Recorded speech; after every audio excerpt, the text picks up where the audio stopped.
Olá pessoal, bem-vindos a mais uma entrevista com o especialista. Hoje eu tenho o prazer de receber aqui a Gabriele Teodoro, médica pediatra com pós-graduação em nutrição vegetariana.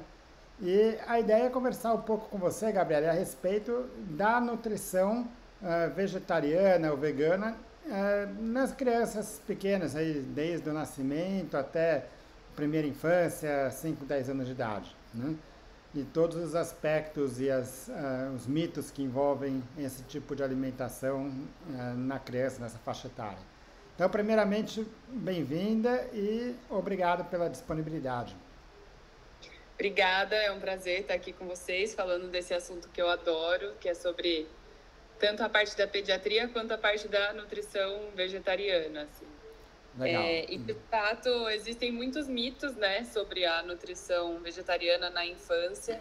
Existe um medo aí da população em geral sobre isso ser um estilo de vida e uma nutrição insuficiente para uma fase que demanda tanto, né, de crescimento cerebral, desenvolvimento e tudo mais. E até mesmo de pais que são veganos e vegetarianos, eles sempre buscam essa confirmação, né, dos médicos. Eles têm medo de tomar essa decisão sozinhos sobre os filhos, né? Sobre ter filhos, uma alimentação vegetariana estrita, vegana. E muitos têm essa dúvida se realmente é algo saudável aí na vida das crianças. Então, acho super pertinente o assunto. Ótimo. Bom, só antes da gente começar, a gente tem um conteúdo até de vídeo também, escrito também, falando um pouco sobre os aspectos da nutrição vegetariana. Então, não vou entrar muito nesse tipo de detalhe aqui. Acho que quem quiser, porque eu acho que a base do entendimento da nutrição vegetariana na infância é entender a nutrição vegetariana em geral, né? Sim, Mas não vamos exatamente. entrar muito nesses detalhes, o que a gente vai conversar aqui é mais os aspectos relacionados à infância e a essa faixa etária, né? Sim. A primeira coisa que eu queria de você, Gabriela, que eu acho que é importante para guiar essa discussão, é só diferenciar um pouco os diferentes tipos de vegetarianos, porque as Uhum. restrições que são impostas na dieta de pessoas vegetarianas podem ser diferentes uma das outras, né? Sim. Então, a gente tem uma dieta ovo-lacto vegetariana, né? E aí seria uma dieta com a inclusão de ovos e laticínios, sem outros derivados animais. A dieta vegetariana estrita, então é uma dieta vegetariana que não tem nenhum derivado animal nessa dieta, nem ovo, nem leite. É, e tem os veganos, né? Que ele aí também passa a ser até um estilo de vida, né? Que não existe um consumo não só na dieta, mas também no estilo de vida de nenhum produto de origem animal. A ideia dos veganos é um pouquinho e além até da nutrição.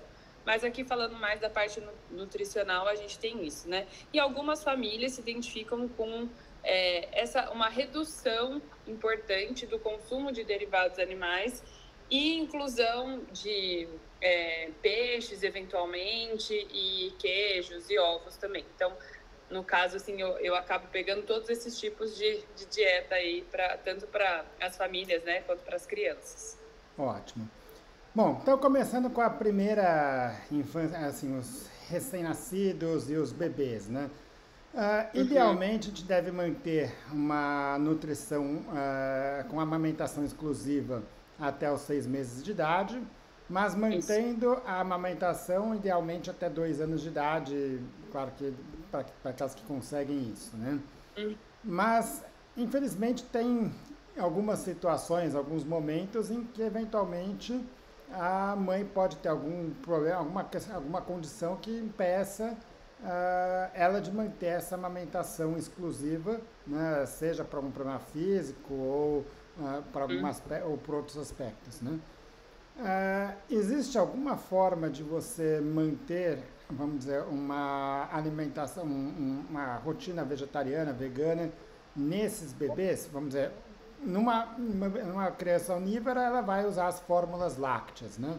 Existe Uhum. alguma opção, como conduzir um bebê nessa situação?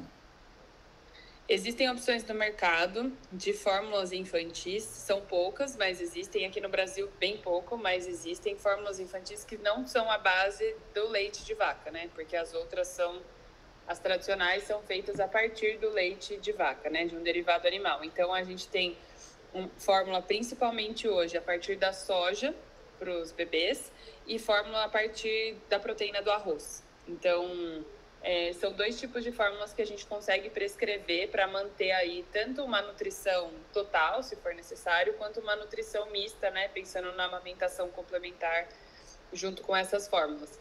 E são fórmulas que são aprovadas tanto pelo FDA, né, quanto pelo Ministério da Saúde aqui no Brasil. Então, elas têm todos os critérios que precisam ser preenchidos para ter uma boa nutrição do bebê. Então, elas contêm todos os aminoácidos, a quantidade de calorias, carboidratos, gorduras, só que tudo feito a partir de uma fonte vegetal.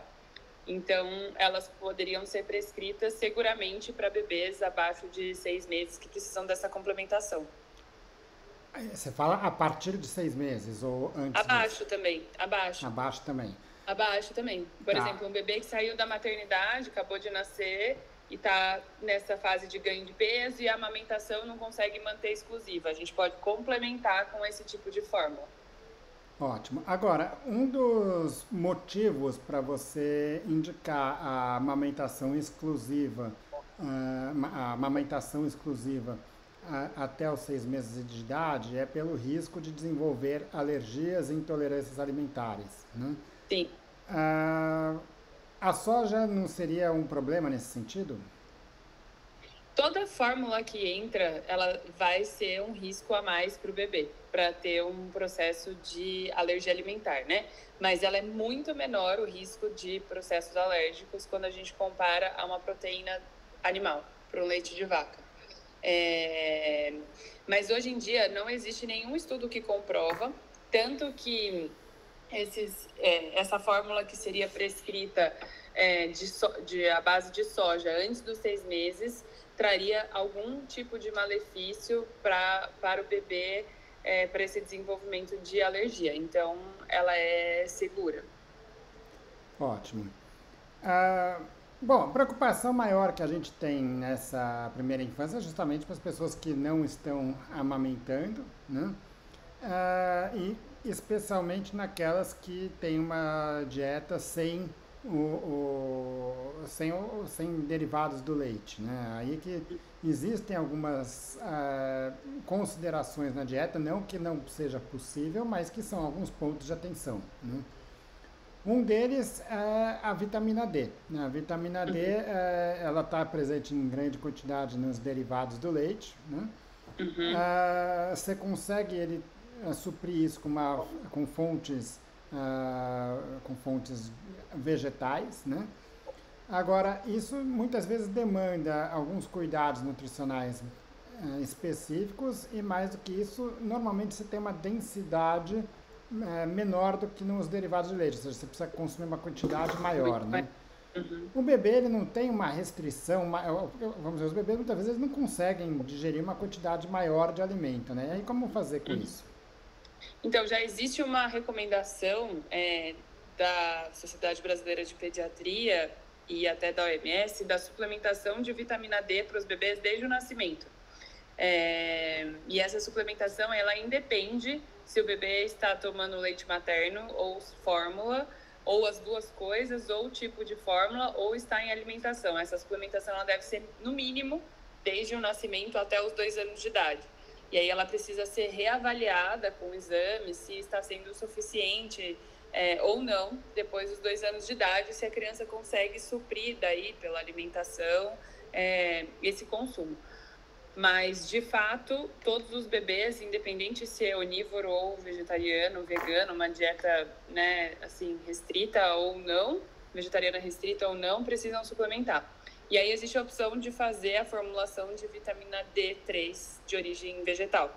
Então, a gente pode fazer essa opção de suplementação desde o nascimento para os bebês. Tá, então os produtos que você tem nas farmácias regulares normalmente têm origem animal? Normalmente origem animal. Tá, aí para fazer um produto desse de origem vegetal... Específico, a gente precisa formular, isso.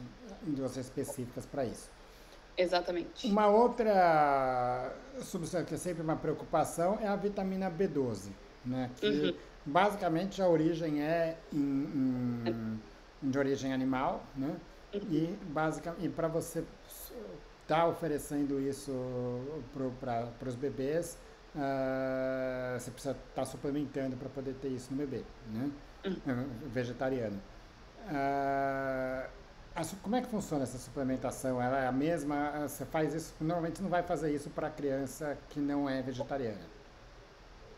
Na verdade, eu até faço, viu? Porque acontece bastante deficiência de vitamina B12, inclusive para as crianças não vegetarianas.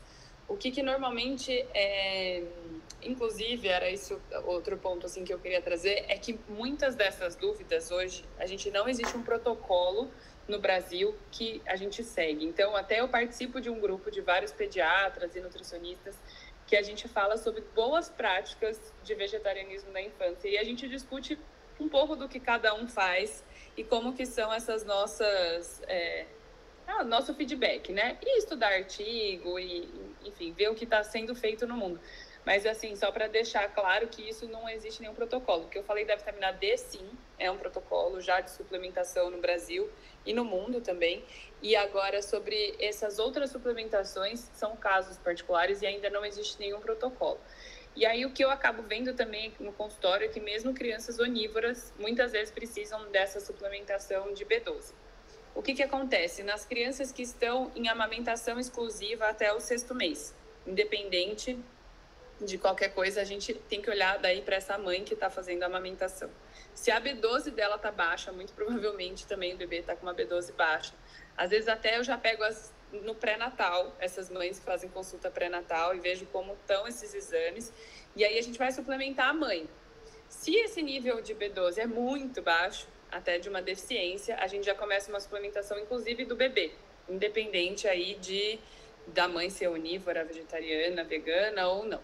Se o bebê está sendo alimentado com fórmula, ele tem, até o 6º mês, ele recebe uma quantidade suficiente dessa vitamina e não precisaria ser suplementado. Após o 6º mês, se esse bebê já tem uma alimentação complementar e está em amamentação, né, com a amamentação exclusiva ali de seio materno, a gente já pode suplementar o bebê. E normalmente nos casos de alimentação vegetariana estrita, eu já entro com essa suplementação a partir do 6º mês. Nas crianças que não são vegetarianas estritas, aí a gente precisa avaliar se essa B12 materna estava muito baixa, foi suplementada a mãe, não foi, está recebendo fórmula. Então a gente tem que fazer um cálculozinho de tudo ali que ela tem recebido. Então, as crianças que estão consumindo já mais proteína animal ou não, se já estava muito baixo da mãe. E aí a gente costuma fazer exames para avaliar depois de 1 ano. Então, até 1 ano a gente vai meio que fazendo esses cálculos ali, da mãe, da amamentação, da fórmula, da alimentação. E basicamente nas crianças que tem vai ter, vamos supor que está em amamentação exclusiva, a mãe tem uma B12 ótima, está sendo suplementada, a partir do 6º mês ela também começa a receber a suplementação de B12 numa dose adequada ali para ela, para suprir até 1 ano de idade, até a gente ter uma referência aí de como que tá esses exames. Ótimo, acho que uma coisa que chama a atenção do que você falou é a importância da alimentação materna também, né? Porque como ela está em amamentação, seja exclusiva ou não, a nutrição do bebê vai depender do leite materno, né? Do leite que é produzido. Se tem uma deficiência materna, isso pode impactar na amamentação, né? Com certeza, inclusive de outros micronutrientes, né? De ferro, de B12, de outras coisas, a gente tem que olhar bastante aí para isso ser eficiente. Ótimo, quer dizer, são nutrientes todos esses que são presentes na alimentação vegetariana, ou seja, você consegue ter uma alimentação vegetariana sem essas deficiências, mas de fato são pontos de atenção e é um risco maior se não tiver com acompanhamento adequado essa mãe de ter essas deficiências, né? Com certeza. Tá, legal. Da vitamina B12, a última coisa só que eu queria te perguntar é se existem opções que não sejam de origem animal desses suplementos. Da B12? Isso. Tem alguns alimentos hoje em dia que são suplementados com vitamina B12, né? Alimentos vegetais, por exemplo, leite vegetal. Sim, mas esse suplemento ele tem origem animal ou não? A vitamina Não, B12 em si. não, ela é formulada sem ser de origem animal. Ela é extraída apenas da vitamina B12. Ela não tem nada de origem animal. É sintética. Isso é sintética. Tá ótimo. Bom, falamos aí do cálcio, da vitamina B12 e a outra preocupação é o ferro, né? O ferro, ele é habitualmente também suplementado para crianças aí entre 6 meses e 2 anos, a recomendação, né? Mas ele está muito presente nos produtos de origem animal. O de vegetal também, mas a absorção, existe algumas diferenças. Mais uma vez, é um ponto de atenção na alimentação vegetariana, um risco maior de deficiência, né? Muda a indicação de suplementação, ou seja, ela é diferente do que se faz numa criança que come carne. Vamos dizer, na criança que come carne você faz suplementação até 2 anos de idade. Você vai estender mais isso no caso de um vegano, um vegetariano? Não indiscriminadamente. E na minha prática, eu quase não vejo diferença dessa suplementação nas famílias. Assim, eu vejo que a gente segue essa suplementação de acordo com exames, né, de rotina e outros sinais de alarme ali, né, para o bebê, como da criança, como crescimento, ganho de peso, infecções de repetição, enfim, outras avaliações. Mas, via de regra, a gente acaba acompanhando essa necessidade de ferro via exames e, na prática, eu não vejo diferença da suplementação de pacientes vegetarianos estritos ou não, dos onívoros. Basicamente, as crianças conseguem consumir muito parecido e a absorção também acaba sendo muito parecida nos dois grupos. Ótimo. A alimentação, uma vez que você já crianças um pouco mais velhas, que já estão comendo alimentos reais, vamos dizer assim, não só as papinhas esses alimentos, eles, vamos dizer, tem bastante fibras, né, no caso da alimentação vegetariana, mais do que numa alimentação onívora. Esse excesso de fibras, ele tem algum problema para a criança, para o bebê? O que a gente tem que ficar atento nas crianças é principalmente se esse excesso de fibra pode ser uma dificuldade aí para o ganho de peso, né? Pelo volume da refeição, de ser uma refeição volumosa e com uma densidade calórica menor pela quantidade de fibras. Então, a gente precisa ficar atento nas consultas de rotina, né? E nessa avaliação contínua, como é esse ganho de peso e se a gente precisa fazer algum ajuste de densidade calórica dentro dessa refeição, mas ainda assim com alimentos vegetarianos, né, estritos ali, não precisa entrar com nada de proteína animal para isso.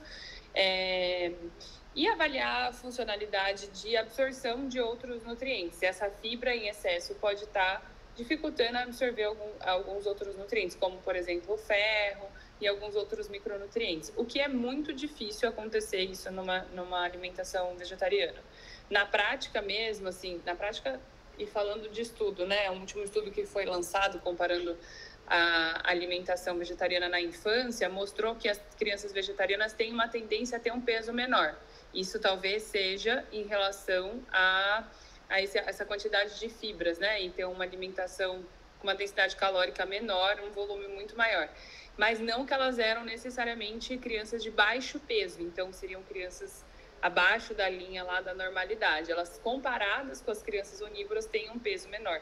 Então, acho que esse seria mais um ponto de alarme, de alerta, né, dos pacientes. Tá, uma preocupação que tem que ser preocupação, né? Que tem que ter, mas assim, de fato, eu acabo vendo isso, eu quase não consigo discriminar essas preocupações se é uma criança onívora ou não.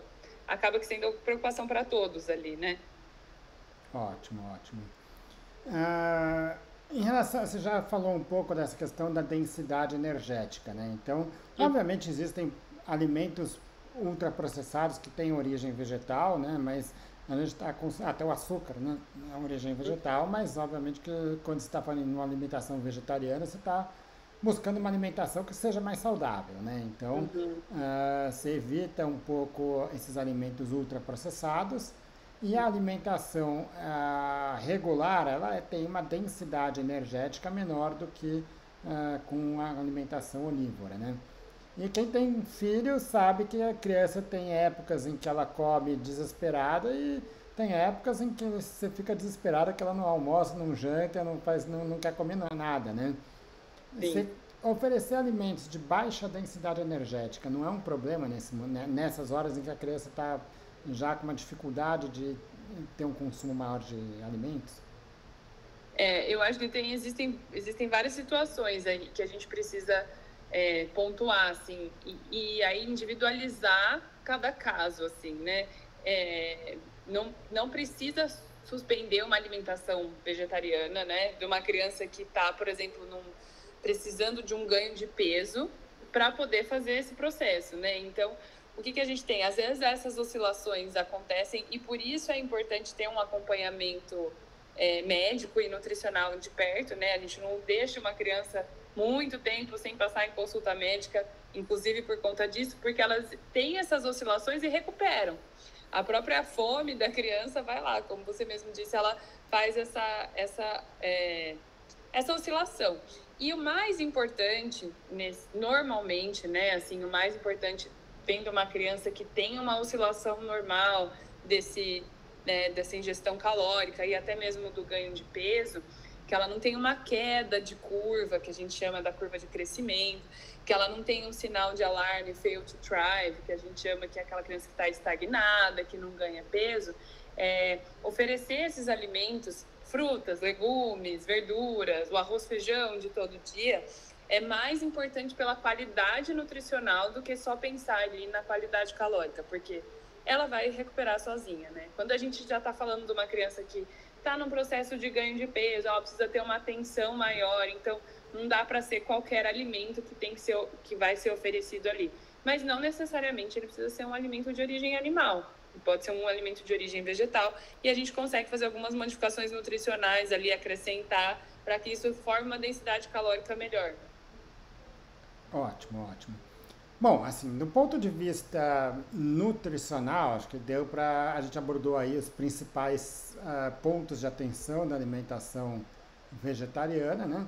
E acho que é interessante você mostrar que de fato é possível você ter uma alimentação vegetariana e saudável, sem riscos maiores para uma criança ainda pequena, né?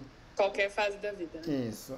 Agora, por outro lado, é preciso também compreender que a alimentação vegetariana estrita, principalmente a alimentação vegana, elas criam dificuldades, né? Por exemplo, não é em qualquer lugar que você tem um restaurante vegetariano, né?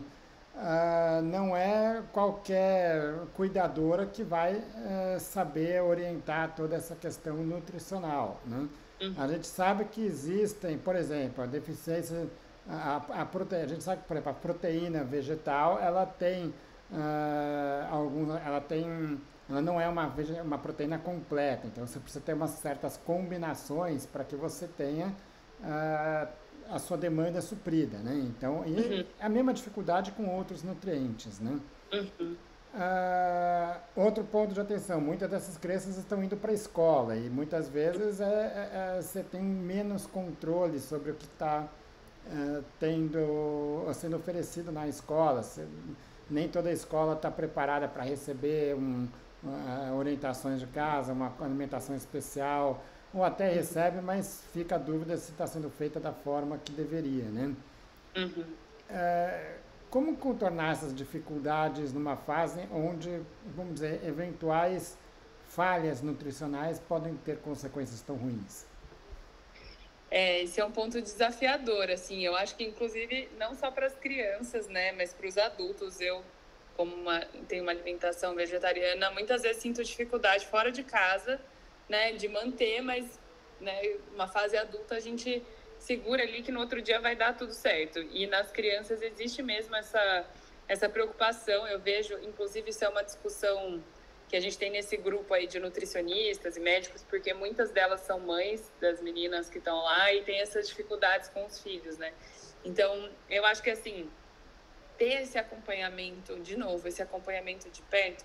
E eu vou te falar que isso também tem em relação aos pacientes onívoros, ter esse acompanhamento de perto, de a gente sempre está nessa avaliação de crescimento, de desenvolvimento, de ganho de peso, estatura, de exames regulares, né, para ver os micronutrientes, as vitaminas, como que isso está na criança. Eu acho que é a forma mais segura da gente conseguir manter isso. E aí ter os profissionais que são aliados, né, para a família ali nessa escolha. Então, por exemplo, muitas vezes eu preciso fazer uma cartinha para a escola, explicar o que acontece ali com aquela família, como que é a escolha nutricional deles, né, da escolha da alimentação da criança, e às vezes da nutricionista, para o que deve ser oferecido ali naquela situação. E aí depois eu acho que também vai para uma discussão até, assim, do que os pais vão escolher. Eu falo, qual é a briga ali que você vai querer comprar? Você vai abrir mão de alguma coisa? Não vai? Depende também um pouco da família, né? Das escolhas que eles vão bancar ali. Não quero que isso seja feito, isso eu opto para tudo bem. Tem alguns pais que, alguma fase ali, optam, tá tudo bem, a gente entrar com ovo aqui, porque é a opção que vai ter da escola, ou algumas preparações que vão ter derivados de leite, tá tudo bem, porque entra também numa fase ali que a criança está de experimentação, né, que vê os outros colegas, principalmente quando está no social, né, que vê as outras crianças comendo também e querem provar. E aí isso depende de como a família aborda, e no meu caso eu me sinto responsável pelo acolhimento das famílias em qualquer uma das escolhas, porque eu acho que é difícil bancar todas as escolhas ali, tanto para o não consumo nenhum, ou quanto liberar alguma coisa, ou o que está sendo prejudicial ou não, mas assim, pensando mais como como uma médica mesmo ali da saúde, alguém que está cuidando, olhando, né, muito para a saúde dessa criança, eu acho que não deixar de ter esse acompanhamento regular das crianças, de avaliação de peso, desenvolvimento, das doenças, né? Tá ficando muito doente, não tá ficando, uso de antibiótico, uso de medicação, o desenvolvimento cerebral, a gente tem ferramentas para isso dentro de uma consulta e por isso não deve ser negligenciado, assim. Ótimo, ótimo. Bom, acho que é isso, né? Quer dizer, você pode ter uma alimentação vegetariana, mas eventualmente você pode é quase como uma religião, né? Você tem aquelas pessoas que seguem aquilo à risca, tem outras que talvez falam, olha, não vou ter carne em casa, não vou ter...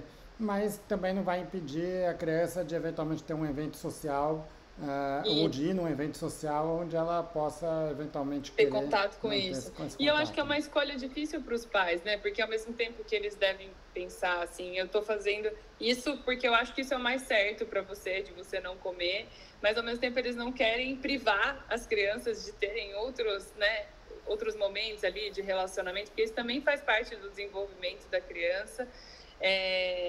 E no futuro isso ser eu acho que é importante assim, isso no futuro ser uma escolha consciente da criança ali, né, quando ela for adulta e puder escolher, que ela saiba tudo que ela passou, dos prós e dos contras, enfim, eu acho que isso ajuda bastante.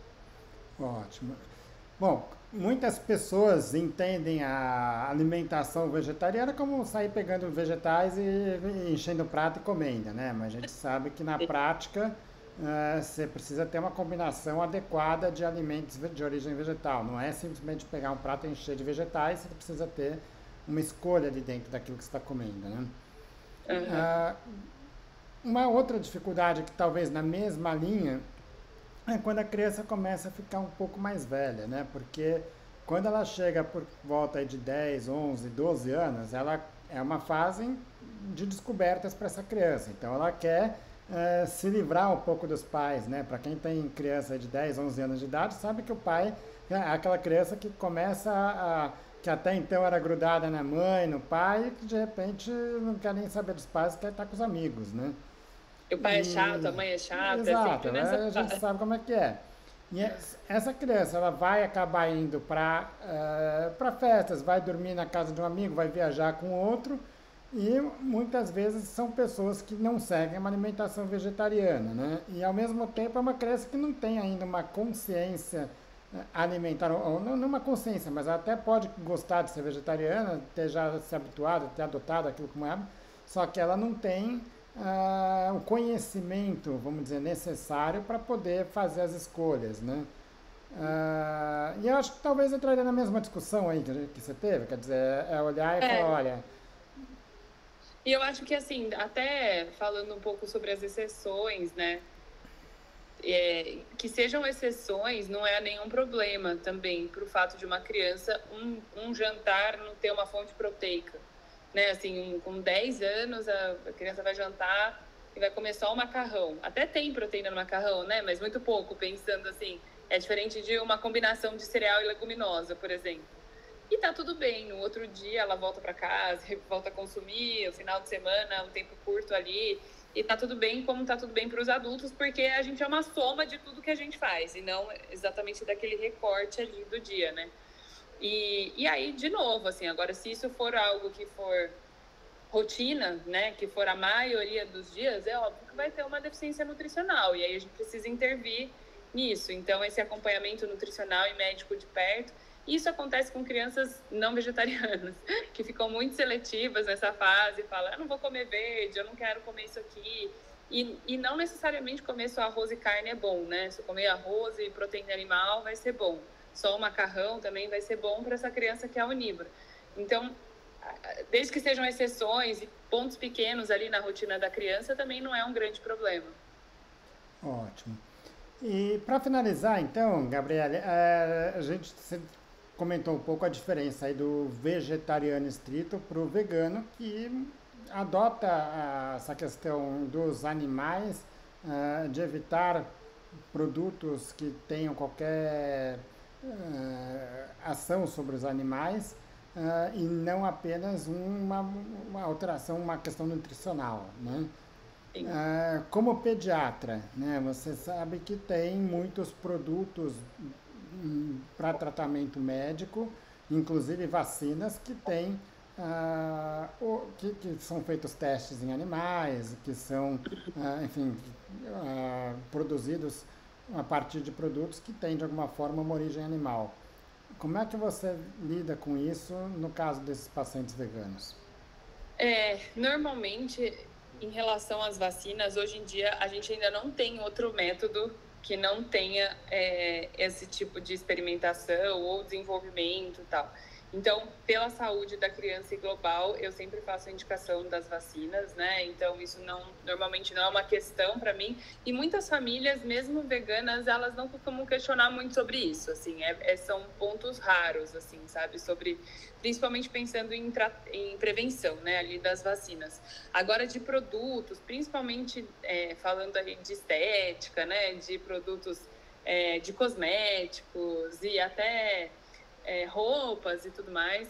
Esse eu faço um alerta para todos os tipos para todas as famílias, né? Mesmo aquelas que não são veganas, porque muitas vezes esses produtos eles também são dotados de parabenos, outras coisas ali da composição que não vão fazer bem para a saúde da criança, e que a gente já sabe que tem até um componente que mexe com o sistema endócrino, e isso tem a ver com puberdade precoce, enfim, outras coisas.